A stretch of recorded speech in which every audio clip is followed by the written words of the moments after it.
I'm here to talk about what's beyond the Django Girls tutorial, which is basically an introduction to class-based views. Before we go to the talk, this is my name, I'm Leticia. I come from Brazil. I've been living in Ireland for the past 10 months. I'm a software engineer at Stripe now, and if by any chance any of you speaks Portuguese, I have a podcast called Pizza de Dados, and I have stickers if you want to, like if you speak Portuguese, that's okay. Quick overview, I am an oceanographer, so I learned programming by myself and with a lot of online tutorials. So this talk here is kind of part of my knowledge and learning while I was changing careers. So what's the Django Girls tutorial?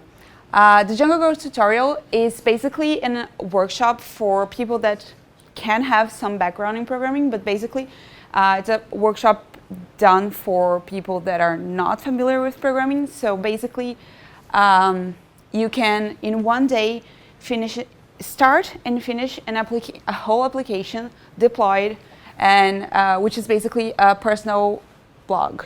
So this is the tutorial. I highly recommend for anyone who wants to learn a little bit more about web development, and especially with Django. I've done it like a couple of times. Every time I develop a new Django project, I go for the tutorial to see a little bit more about Django. So it's a major source of knowledge. But, so before I dive into class-based views, let's have a Django 101. So how Django works. Basically, someone, in this case Bob, my favorite Llama, makes a request to a server. The server says, oh, okay, Bob wants a response, and then it returns a response. In Django, how does that work? It's basically a function. So in this case, I call the function welcome. The function receives a request and returns the render of a template. In this case, it's an HTML. But if I put a simple string, it will render the simple string. So in this case, I have to return the request that originated the response and the response itself. So that's Django 101. Then you decide that you want to list. I decided to create a bookshelf for myself. So I create a model called book, and I create an endpoint, in this case, my books, and I want to list all the books that are stored in my model. So in this case, I create a function called getBooksList, which also receives a request, but at this time, I go to my book, to my model, I get all the objects, and then I render not only the request and the template, but also a dictionary that contains a list of all the objects I want to display.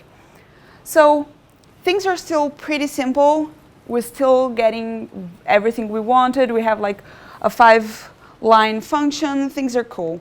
And I have this awesome response, which is basically a list of things that a list of books that I rendered. All good. Cool. Now things are starting to get interesting.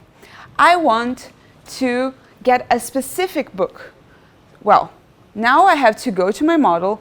I want to get the book through its ID, but the book may not exist. So I want to put this inside a try except, and in case the book doesn't exist, I want to return a 404, book does not exist. And I only want to render if this line here is successful.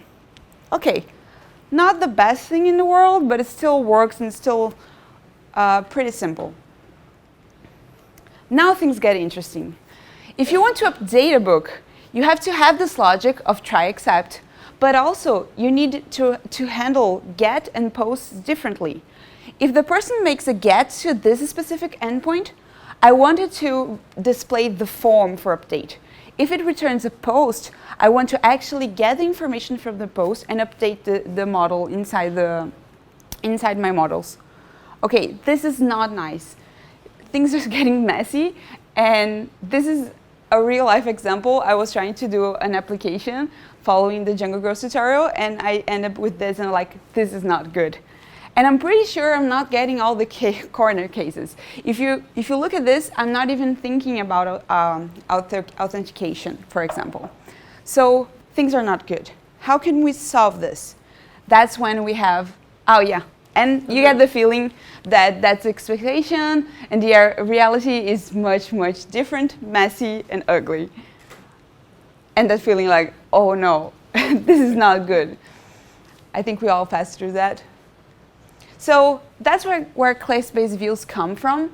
So basically class-based views provide an alternative way to implement views as Python objects instead of Python functions. There are a couple of advantages of using class-based views instead of simply adding a function. One is organization of code. Things get much more cleaner and separated.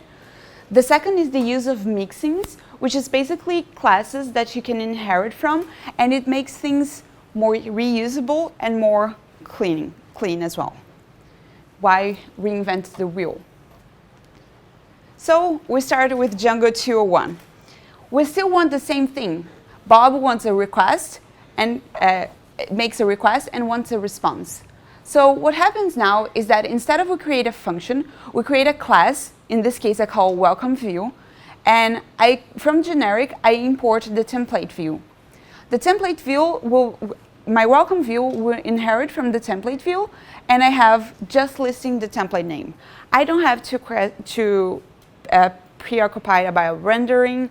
I don't have to worry about the request incoming and returning the request. It does for me.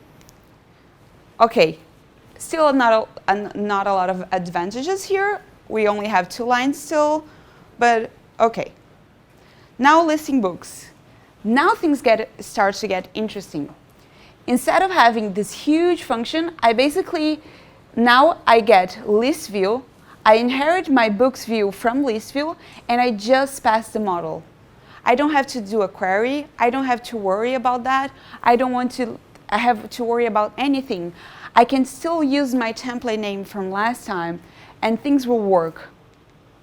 So, okay, now from 5-line code, we have 2-line code, and it's still doing the same things. Starting to get interesting. Now, the real complicated case, updating a book.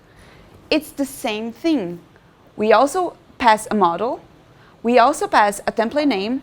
And in this case, because we want to update, I also pass a form class and a success URL, which means where my user will be redirected to after the post is successful. So in this case, with 4 lines of code, I can do the same thing as the 13 lines of code I showed you yesterday. And in this case, it already treats a 404 or anything else if one of the forms is one of the fields in the form is not correct. It will return the correct errors for each error. I don't have to worry about that. So this is pretty impressive. And well, now we have the getting a specific book. Well, it's the same. It's basically the same thing as listing everything and listing one thing. I just have to worry about which class I'm inheriting from. So here in this case, I just passed the detail view, which says, from this model, I want you to get 1 book, and this will come from the URL. And that's it. So you see here, we don't have a try and except. I don't have to worry about 404. The class-based view will worry for me. So it's pretty simple, and things are much more beautiful, much more organized, and with a lot of more corner cases to be treated. But now you ask, what if I want a different behavior? All the classes that I'm showing you have a specific way of behavior. In this case, the detail view will get the book considering its ID, its default ID that Django creates it. What if I want a different code? What if I have a specific code for each author or the ESBN from a book or an article? I want to be able to change this. Well, that's actually pretty simple. I still have my 2-line class, But right now, I define a function called getObject, and I pass the query I wanted to take from. In this case, I pass it as a code. And this is defined on the URL patterns, on the urls.py. So basically, I'm saying, every time someone says a query to my books with this, the thing that you receive after my books will be called code on KW-args. And then on KW-args, I can get the code and pass it through the object. Pretty simple. I changed the class behavior with 2 lines of code, and I still have the function organized, beautiful, but doing exactly what I wanted to do. So in this case, I think I have it. Okay, this value here, 1, 2, 3, A, B, C, 4, 5, 6, will be passed by code, and we will enter here. And so I get the book with this and not the default ID. Now you may ask, how in God's sakes I know which method to change? That's the complicated part of class-based views.